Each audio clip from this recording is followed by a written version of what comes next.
Hello friends, welcome to Cam Learn P. Cam Learn P में आप सभी का स्वागत है। कैम लर्न पी में हमने प्रीवियस वीडियो में देखा था इम्प्रॉपर एक्सिस ऑफ सिमेट्री।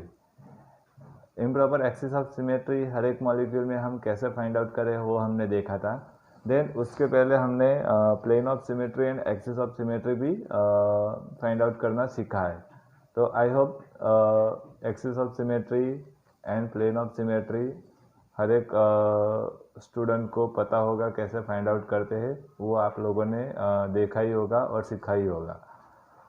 आज हम सीखने वाले हैं सिमेट्री ऑपरेशन मल्टीप्लिकेशन, यानी कि जो पॉइंट ग्रुप टेबल होता है उसमें जो मल्टीप्लिकेशन कैसे हम करते हैं वो हम डायरेक्टली कैसे करें वो हम सीखने वाले हैं एक्स वाई और जेड अक्ष के ऊपर से। इसके ऊपर से अगर ये आपको पता चल गया, ये आपको फाइंड आउट करना पता चल गया, तो पॉइंट ग्रुप में जो मल्टीप्लिकेशन टेबल आता है उसमें आपका टाइम वेस्ट नहीं होगा। इसके ऊपर से आप टाइम कंज्यूम कर सकते हो, टाइम बचा सकते हो। तो चलो स्टार्ट करते हैं operation multiplication table. Operation multiplication table सीखने से पहले आपको पता होना चाहिए एक्स वाई जेड एक्सिस के बारे में, जो मैंने प्रीवियस वीडियो में बताया ही था, पर अभी एक बार फिर से थोड़ा सा रिवीजन करवा लेता हूँ। ये हमारी एक्स वाई जेड एक्सिस है, ये आपकी एक्स अक्ष है, ये वाई अक्ष और ये जेड अक्ष। ओके, ये तीन एक्सिस है। ये 3 डायमेंशन में हम ऐसे देख सकते हैं। अब 3 डायमेंशन में हम अगर मुझे ड्रॉ करनी है तो कैसे ड्रॉ करेंगे, तो ये आपकी होगी जेड अक्ष, ये एक्स अक्ष एंड ये वाली आपकी वाई अक्ष। यानी कि अगर मैं एक्स अक्ष इस तरफ जाता हूँ तो पॉजिटिव होगा और इस तरफ जाता हूँ तो नेगेटिव होगा, यानी कि एक्स डैश हम कहते हैं उसे। यहाँ पे जाता हूँ तो आपका जेड और इस तरफ जाता हूँ तो जेड डैश, ऐसे ही इस तरफ वाई, देन उस तरफ जाता हूँ तो वाई डैश। ओके, ऐसे 3 डायमेंशन में हम देख सकते हैं। अब आप यहाँ पे देख सकते हो, अगर मैंने x और z ली है, यानी कि x ये वाली x और z, तो उसके बीच में 90 डिग्री एंगल बन रहा है। वैसे ही अगर मैं y और x ले लूँ, x y ले लूँ, तो इसके बीच में 90 डिग्री एंगल बन रहा है। यहाँ पे आपको दिखता नहीं है क्योंकि हमने ऑन पेज पे हमने ये दिखाया है, बट एक्चुअल में अगर आप देखने जाओ 3 डायमेंशन में तो ये x यहाँ पे है तो y ऐसे आपको दिखेगी, ऐसे जो माइनस जेड है वहाँ पे ऐसे दिखेगी। तो इसकी वजह से इसके बीच में 90 डिग्री एंगल बनता है। वैसे ही अगर y और z के बीच में हम देखने जाए तो यहाँ भी 90 डिग्री एंगल बनता है, यानी कि एक्स वाई जेड एक्सिस में से कोई भी 2 एक्सिस ले लो, उसके बीच में 90 डिग्री एंगल बनता ही है। तीनों तीन के बीच में ऐसा कॉम्बिनेशन होता है। अब सबसे पहले मैं बात करता हूँ C two Z sigma x Z की बात करता हूँ।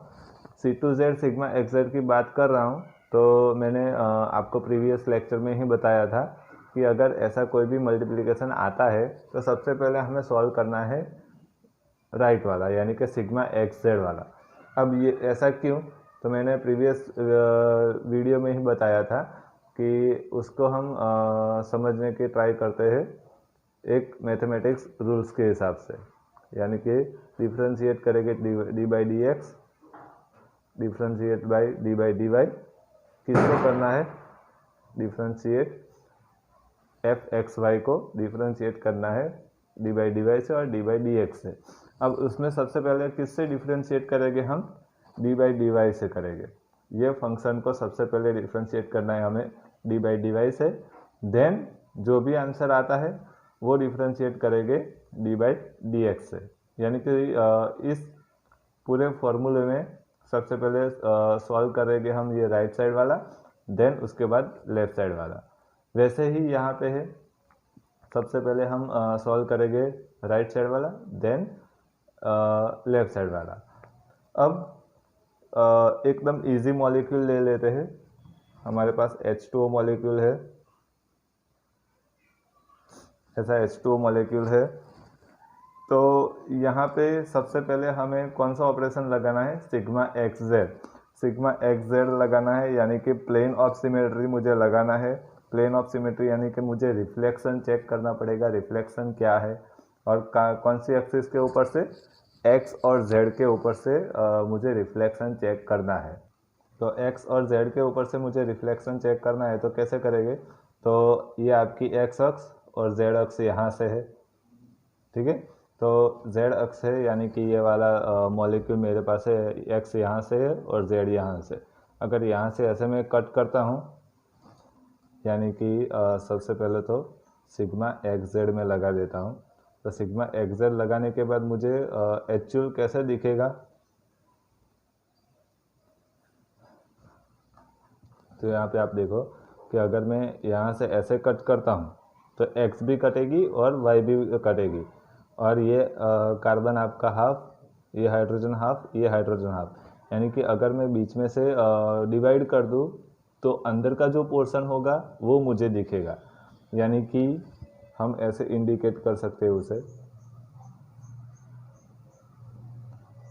ओके, अब यहाँ पे नंबरिंग कर देते हैं सिर्फ आइडेंटिफिकेशन के लिए, H1 H2। अब क्या, मैंने सिग्मा एक्सेल लगा दिया, ये वाला आ गया।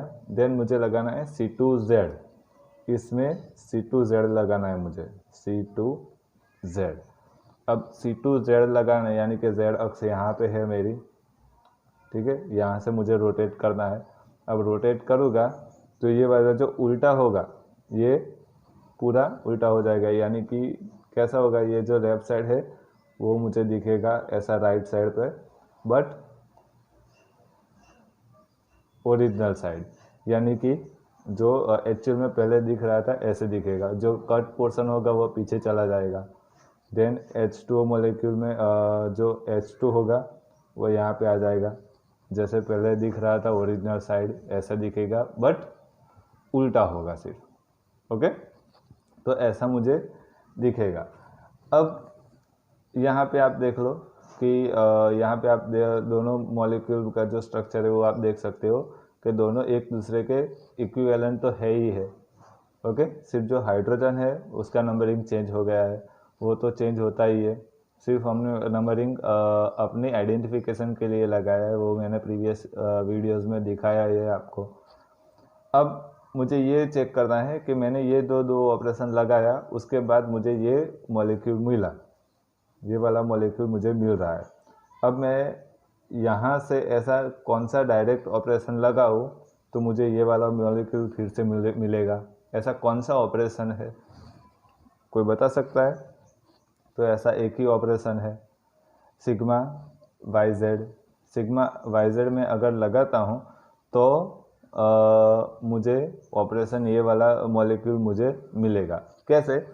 Sigma Y z. अब सिग्मा वाई जेड कहाँ पे होगा, वो सबसे मोस्ट इम्पोर्टेंट बात है। एक्स यहाँ पे है, जेड ये वाली है और वाई ये वाली है, ठीक है। या ऐसा मान लो ये वाली, ये जेड अक्स, वाई अक्स, एक्स अक्स। अगर मुझे सिग्मा वाई जेड में से प्लेन रखना है, सिग्मा वाई जेड, ठीक है, यानी कि अगर मैं यहाँ से ऐसे प्लेन रखता हूँ तो एक्स अक्स पे तो कोई भी डिफ्रेंशिएट नहीं आएगा, कोई भी चेंजेस नहीं आएगा। चेंजेस कहाँ पे आएगा, जेड अक्स और वाई अक्स। यानी कि अगर मैं यहाँ से ऐसे कट करता हूँ तो क्या होगा, रिफ्लेक्शन कैसे दिखेगा, ये जो H1 है लेफ्ट साइड है मुझे राइट साइड दिखेगा, ये वाला ये रहा, और जो H2 राइट साइड है वो लेफ्ट साइड दिखेगा, तो ये रहा। यानी कि डायरेक्ट में सिग्मा वाई जेड ऑपरेशन लगाता हूँ तो मुझे ये स्ट्रक्चर मुझे देखने को मिलेगा, इक्विवेलेंट स्ट्रक्चर। ये दो ऑपरेशन करने मुझे नहीं है, सिर्फ डायरेक्ट ये एक ऑपरेशन से ये स्ट्रक्चर मुझे मेरे पास आ जाएगा। तो इसका आंसर क्या होगा, सिग्मा वाई जेड। ऐसे ही सेकंड है। अब ये करने की ज़रूरत है क्या है, सबसे पहले तो ये मोस्ट इम्पोर्टेंट क्वेश्चन आएगा कि अगर मैं ये दो ऑपरेशन नहीं लगाना है, यही क्यों लगाना है। तो शॉर्ट मेथड है। मैथमेटिक्स में हर एक स्टूडेंट यही इम्प्लीमेंट कर रहा है कि कोई लेंथी प्रोसेस मुझे नहीं करनी है तो शॉर्ट फॉर्म से मैं कर सकता हूँ। तो यही मेथड यहाँ पे लगानी है कि मुझे लेंथी प्रोसेस मुझे नहीं करनी है, उससे टाइम वेस्ट होगा। अगर आप ये दो करने जाओगे तो ये टाइम हो जाएगा, बट उससे बेहतर है कि मैं उसमें सिग्मा एक वाई-जेड लगा दूँ तो मेरा ये स्ट्रक्चर तो ऑलरेडी आ ही जाएगा। तो ये दो करने की ज़रूरत ही क्या है, ये जो दो करने में टाइम वेस्ट जाएगा, इससे बेहतर है कि ये कर दूँ, तो इससे मेरा टाइम बच जाएगा। इसलिए सिग्मा वाई-जेड लगा दिया। ऐसे ही सिमेट्री ऑपरेशन मल्टीप्लिकेशन टेबल हम लोग फाइंड आउट कर सकते हैं, और यही जो मल्टीप्लिकेशन जो आंसर आएंगे वो आपको आगे काम लगेंगे। वैसे ही sigma x Z into sigma x Z into C2Z है। अब हम सीधा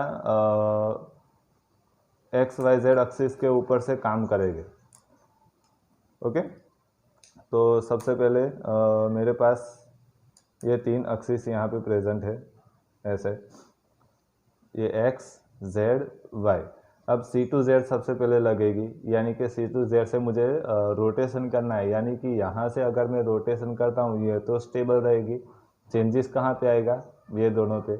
अगर ये दोनों पे आता है तो सबसे पहले आप देखो कि ये जो रोटेशन करेंगे तो जो 180 डिग्री रोटेशन होगा तो ये वाला जाएगा माइनस पे, यानी कि ऐसा होगा, और ये जो y है वो जाएगा माइनस वाई, यानी कि ऐसा होगा। ठीक है, ऐसा हो गया। अब मुझे ये लिखना है तो कैसे लिखेंगे, बाद में लिखते हैं, सबसे पहले तो ये समझ लेते हैं। ओके, C2Z मैंने लगा दिया, ये आ गया ये पोर्शन। अब उसमें सिग्मा एक्स जेड प्लेन लगाना है, सिग्मा एक्स जेड, यानी सिग्मा एक्स जेड प्लेन लगा होगा तो प्लेन लगाने के बाद चेंजेस कहाँ पे आएगा, रिफ्लेक्शन कहाँ पे पड़ेगा, सिर्फ वाई पे। ये दोनों स्टेबल रहेगी, वाई पे रिफ्लेक्शन पड़ेगा, यानी कि ये वाला फिर से यहाँ पे आ जाएगा। ठीक है, तो अब देखो कि सबसे पहले मैंने कौन सी चेंजेस आए वो देख लेते। यहाँ पे आप देखो कि सबसे पहले मैंने एक्स वाई जेड ये दो एक्सिस लिए थे। ठीक है, उसके बाद C2Z मैंने ऑपरेशन किया। C2Z ऑपरेशन करने के बाद मुझे क्या मिला, तो कि जेड एक्सिस वैसे के वैसे ही रही, माइनस वाई हो गई और माइनस एक्स हो गई, ऐसे हुआ। ओके, देन इसके ऊपर मुझे लगाना है sigma x Z axis, sigma x Z operation लगाना है, सॉरी। तो सिग्मा एक्स जेड ऑपरेशन लगाता हूँ तो क्या होगा, एक्स और जेड वैसे के वैसे रहेगी, चेंजेस कहाँ पे आएगा, वाई पे, यानी कि रहेगा माइनस एक्स, वाई चेंज हो जाएगा और माइनस जेड, सॉरी यहाँ पे जेड ही रहेगा। ओके, यानी कि माइनस एक्स वैसा का वैसा रहा, जेड वैसे का वैसा, चेंजेस कहाँ पे आया, माइनस वाई में से प्लस वाई हो गया। अब देखो तो यहाँ पे पॉजिटिव कौन कौन सी एक्सिस है यहाँ पे, वाई और जेड, यानी कि इसका आंसर क्या आएगा, सिग्मा वाई जेड। दो एक्सिस हमारी पॉजिटिव है, यानी कि अगर दो एक्सिस पॉजिटिव होती है तो उसमें प्लेन ऑफ सिमेट्री लगता है, और किसी एक ही एक्सिस पॉजिटिव रहती है, चेंजेस नहीं आता है, तो उसमें रिफ्लेक्शन लगता है, यानी कि एक्सिस ऑफ सिमेट्री लगती है। यानी कि यहाँ से हमें पता चला कि वाई और जेड पॉजिटिव चार्जेस है, यानी कि उसमें प्लेन ऑफ सिमेट्री है, यानी कि सिग्मा वाई जेड उसमें प्रेजेंट है। वैसे ही सेकंड है, नेक्स्ट है sigma x Z into sigma Y z. Sigma x Z into sigma Y z है, वो देख लेते हैं। एक्स वाई जेड हमने यहाँ पे लगा दिया, तो सबसे पहले कौन सा ऑपरेशन लगेगा, sigma Y z, sigma Y z लगेगा, यानी कि ये दोनों स्टेबल रहेंगे, उन दोनों में कोई चीज़ चेंजेस में नहीं आएगा। किस में, वाई और जेड में। चेंजेस कहाँ पे आएगा, माइनस एक्स में सिर्फ, तो ये वाला आया। उसके बाद मुझे लगाना है sigma x Z. Sigma x Z लगाता हूँ तो क्या होगा, एक्स और जेड जो होगा उसमें कोई चेंजेस नहीं होगा, उसके अलावा जो होगा उसमें चेंजेस आएगा, यानी कि माइनस एक्स और जेड वैसा का वैसा रहेगा। चेंजेस कहाँ पे आएगा, वाई है तो माइनस वाई हो जाएगा। ठीक है, तो अब यहाँ पे आप देख सकते हो कि कौन सी एक एक्सिस सिर्फ पॉजिटिव है, तो जेड एक्सिस एक पॉजिटिव है, दूसरी दो नेगेटिव है, यानी कि उसमें चेंजेस आ गया है। यहाँ पे देखो एक्स वाई जेड, तो यहाँ पे क्या है, minus x minus y minus z. तो चेंजेस किस में नहीं है, सिर्फ जेड एक्स में चेंजेस नहीं है, यानी कि यहाँ पे आंसर आएगा आपका C2Z। वैसे ही next sigma Y Z into sigma x Z. Sigma Y Z into sigma x Z है मेरे पास। तो सबसे पहले तो एक्स वाई जेड एक्सिस ले लेता हूँ, उसके ऊपर सिग्मा एक्स जेड मुझे लगाना है। एक्स जेड यानी कि एक्स और जेड वो दोनों स्टेबल वैसे के वैसे रहेंगे, चेंजेस आएगा माइनस वाई में। देन सिग्मा वाई जेड लगाना है मुझे, वाई जेड ऑपरेशन लगाना है। तो क्या होगा, सिग्मा वाई जेड लगाता हूँ मैं, तो वाई और जेड एक्सिस वैसे के वैसे रहेगी, यानी कि माइनस वाई जेड ऐसा ही रहा। चेंजेस कहाँ पे आएगा, एक्स है तो उसके बदले आएगा माइनस एक्स। ओके, तो यहाँ पे आप देख लो, सबसे पहले एक्स वाई जेड थे, उसके बाद आया minus x minus y minus z. X y z में से minus x minus y z, यानी किस में चेंजेस नहीं आया है, जेड एक्सिस में चेंजेस नहीं आया है, सिर्फ एक ही एक्सिस में चेंजेस नहीं है। तो यानी कि एक ही एक्सिस में चेंजेस नहीं रहता है, तो यानी कि इसका मतलब है उसमें एक्सिस ऑफ सिमेट्री प्रेजेंट है। अब कहाँ से है, तो जेड एक्स के ऊपर से एक्सिस ऑफ सिमेट्री प्रेजेंट है, ऐसा हम कह सकते हैं। वैसे ही नेक्स्ट है C2X into sigma x y. Sigma x y है तो आप यहाँ से डायरेक्टली पहचान सकते हो कि सिग्मा एक्स वाई है तो चेंजेस कहाँ पे आएगा, माइनस जेड में, माइनस जेड हो जाएगा। अब माइनस जेड से C2X करना है, यानी कि चेंजेस कहाँ पे आएगा, मैं यहाँ पे वाई था तो उसमें माइनस वाई हो जाएगा, और माइनस जेड था उसके बदले जेड हो जाएगा। तो कहाँ पे चेंजेस नहीं आता है लास्ट में, तो सबसे पहले एक्स और जेड में, यानी कि यहाँ पे आ जाएगा आपका plane of symmetry x z. अगर पता नहीं चलता है तो यहाँ पे देख लो कि सबसे पहले मेरे पास एक्स वाई जेड थी, उसके बाद मैंने लगाया एक्स वाई प्लेन, यानी कि plane of symmetry x y, यानी कि वो वैसे का वैसा रहा, चेंजेस आया सिर्फ माइनस जेड में यहाँ पे। देन उसके बाद C2X लगाना है, यानी कि x वैसे का वैसा रहेगा, चेंजेस आएगा यहाँ पे माइनस वाई एंड जेड। अब देखो ये दोनों के बीच में एक्स वाई जेड, तो यहाँ पे x माइनस वाई जेड, यानी कि कौन से में चेंजेस नहीं है, x और z में चेंजेस नहीं आया है। तो दो में चेंजेस नहीं है, यानी कि प्लेन ऑफ सिमेट्री प्रेजेंट है, और प्लेन ऑफ सिमेट्री यानी कि सिग्मा एक्स जेड उसमें प्रेजेंट है। वैसे नेक्स्ट है हमारे पास C2X C2Y। C2X C2Y है तो सबसे पहले एक्स वाई जेड, अब उसमें C2Y लगाना है, यानी कि y नो चेंजेस रहेगा, उसके बाद माइनस एक्स माइनस जेड। अब लगाना है मुझे C2X, यानी कि जो आपका माइनस एक्स है वैसा का वैसा रहेगा, चेंजेस यहाँ पे आएगा माइनस वाई जेड।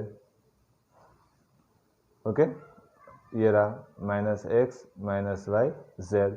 अब आप देख लो एक्स वाई जेड और minus x minus y z, differentiate कहाँ पे आ रहा है, ये दोनों में डिफ्रेंशिएट आ रहा है। किस में चेंजेस नहीं हो रहा है, तो सिर्फ जेड अक्ष में चेंजेस नहीं हो रहा है, यानी कि उसमें एक्सिस ऑफ सिमेट्री प्रेजेंट है, यानी कि C2Z प्रेजेंट है। अब सबसे मोस्ट इम्पोर्टेंट टॉपिक आया है sigma x y into S4Z। S4Z है improper axis of symmetry present है। अब S4Z है S4Z S4Z। अब इम्प्रॉपर एक्सिस ऑफ सिमेट्री में हम लोगों ने देखा था कि अगर कोई भी मॉलिक्यूल में S4 प्रेजेंट होता है तो उसमें क्या क्या प्रेजेंट होता है। सबसे पहले तो सिग्मा एक्स वाई प्रेजेंट होता है इंटू C2Z ये प्रेजेंट होता है, तभी C4Z ये प्रेजेंट होता है, उसी में S4 होता है। तो हम यहाँ पे कन्वर्ट कर सकते हैं sigma x y into S4 की जगह पे ये लिख सकते हैं, यानी कि कहाँ पे लिखे, यहाँ पे लिख देते sigma x y into sigma x y into C4Z। ओके, ये वाला आया, इतना आया है। अब इसके ऊपर से सिग्मा एक्स वाई 2 बार प्लेन मुझे लगाना है। अब कोई भी ऑपरेशन एक ही मॉलिक्यूल पर 2 बार लगाते हैं तो मुझे जैसा पहले मॉलिक्यूल था वैसा ही मुझे मॉलिक्यूल फिर से मिलेगा। यानी कि अगर ये मेरे पास H2 मॉलिक्यूल प्रेजेंट है, उसमें सिग्मा एक्स वाई प्लेन लगाता हूँ, एक्स वाई प्लेन, ठीक है, एक्स वाई प्लेन लगाता हूँ। एक्स वाई प्लेन कहाँ पे आएगा, ये आपका y होगा, ये x होगा, ठीक है। यहाँ से तो ऐसा कुछ होगा नहीं, ऐसा तो होगा नहीं, तो उसकी जगह पे हम ले लेते हैं सिग्मा वाई जेड प्लेन ले लेते हैं, एक्स वाई के बदले पे वाई जेड ले लेते हैं, ठीक है। यानी कि वाई जेड, यानी कि यहाँ से ऐसे प्लेन रख रहा हूँ मैं। एक बार मैंने प्लेन पुटअप किया तो ऐसा मुझे दिख रहा है, एक बार प्लेन मैंने रखने के बाद मुझे ऐसा प्लेन दिख रहा है। अब इसमें फिर से मैं प्लेन रखता हूँ तो क्या होगा, H2 यहाँ पे है तो इस तरफ आएगा यहाँ पे, और H1 इस तरफ है तो इस तरफ आएगा, यानी यहाँ पे। यानी कि मुझे फिर से जैसा मॉलिक्यूल था आइडेंटिकल ऐसा फिर से मुझे मिल गया, यानी कि E मिल गया मुझे, ठीक है। यानी कि इसके ऊपर से हम कह सकते हैं कि कोई भी मॉलिक्यूल में अगर एक ही ऑपरेशन हम 2 बार लगाते हैं तो मुझे इक्विवेलेंट मॉलिक्यूल फिर से मिल जाता है, इक्विवेलेंट मॉलिक्यूल फिर से मिल जाता है। यानी कि ये जो 2 है सिग्मा एक्स वाई, उसके बदले में E लिख सकता हूँ, ओके, E इंटू C4Z, ये आ गया। अब E इंटू C4Z है, कोई भी मॉलिक्यूल है मेरे पास, ये E है, ओके, H2 मॉलिक्यूल E है, उस पर मैं C4Z लगाता हूँ तो क्या होगा, एक बार कन्वर्ट होगा, यानी यहाँ से C2 लगाता हूँ तो क्या होगा, एक ही बार लगेगा तो मुझे C2 ही मिलेगा। यानी कि मैथमेटिक्स के रूल्स के हिसाब से हम देखने जाए तो E यानी कि उसका हम कहते हैं ना कि उसकी तुलना हम एक नंबर से कर सकते हैं, यानी कि 1 का गुना हम किसी से भी कर ले आंसर वही आएगा। यानी कि 1 इंटू 22 करेंगे तो आंसर 22 ही आएगा। वैसे ही E का मल्टीप्लिकेशन किसी के साथ भी करेंगे आंसर वही आएगा, ठीक है। यानी कि आपका आंसर आएगा यहाँ पे, क्या आएगा, C4Z। वैसे ही अगर यहाँ पे C4Z नहीं है, C2Z है, तो यहाँ पे आंसर आएगा C2Z। यहाँ पे अगर S4 की जगह पे S2 होता है, S2Z होता है तो यहाँ पे A आएगा, अगर S3 होता है तो यहाँ पे C3Z आएगा। ऐसे आपका वैल्यूज चेंज होती जाएगी। पर यहाँ पे सबसे मोस्ट इम्पोर्टेंट बात ये है, ये वाली E into C4Z, E into C4Z है, यानी कि मेरे पास कोई भी मॉलिक्यूल है उसमें E तो प्रेजेंट होता ही है, हम 360 डिग्री रोटेट करते हैं तो E तो प्रेजेंट होगा ही होगा। अब E का मल्टीप्लिकेशन हम for example sigma x y से करते हैं तो आंसर आपका सिग्मा एक्स वाई ही आएगा। अगर E का मल्टीप्लिकेशन C2Z से करते हैं तो आंसर C2Z ही आएगा। अगर E का मल्टीप्लिकेशन हम सिग्मा YZ से करते हैं तो आंसर आपका सिग्मा YZ ही आएगा। यानी कि E इक्वल टू हम 1 मान सकते हैं, 1 का हम किसी के साथ भी मल्टीप्लिकेशन करें तो आंसर वही आएगा। वैसे ही ये वाला है। तो ये मोस्ट इम्पोर्टेंट टॉपिक रहेगा, और ये टॉपिक भी मोस्ट इम्पोर्टेंट रहेगा, ये वाला पॉइंट कि sigma x y into sigma x y, यानी कि कोई भी मॉलिक्यूल पर हम एक ही ऑपरेशन 2 बार करते हैं तो हमारा आंसर वही आएगा, ई ही आएगा, इक्विवेलेंट है। तो ये एक टॉपिक आपके लिए मोस्ट इम्पोर्टेंट रहेगा सिमेट्री ऑपरेशन मल्टीप्लिकेशन टेबल में। बस आज के वीडियो में बस इतना ही। आई होप आज के वीडियो के ऊपर से आपने बहुत सारा नॉलेज गेन किया होगा और सिमेट्री ऑपरेशन मल्टीप्लिकेशन टेबल सीखा होगा। ऐसे ही वीडियो आगे सीखने के लिए प्लीज़ चैनल को सब्सक्राइब कर दो, और अगर ये वीडियो आपको पसंद आया हो तो लाइक एंड शेयर भी कर दो। एंड मोस्ट इम्पोर्टेंट बात यह है कि अगर आप सब्सक्राइब करते हैं तो बेल आइकन को भी प्रेस कर दो, ताकि जैसे ही मेरा नया वीडियो आए तो आपको पता चले, और ऐसे ही केमिस्ट्री के रिलेटेड वीडियोस आपको मिलते रहे और आप अपने नॉलेज गेन करते रहे। Okay, thank you, have a nice day.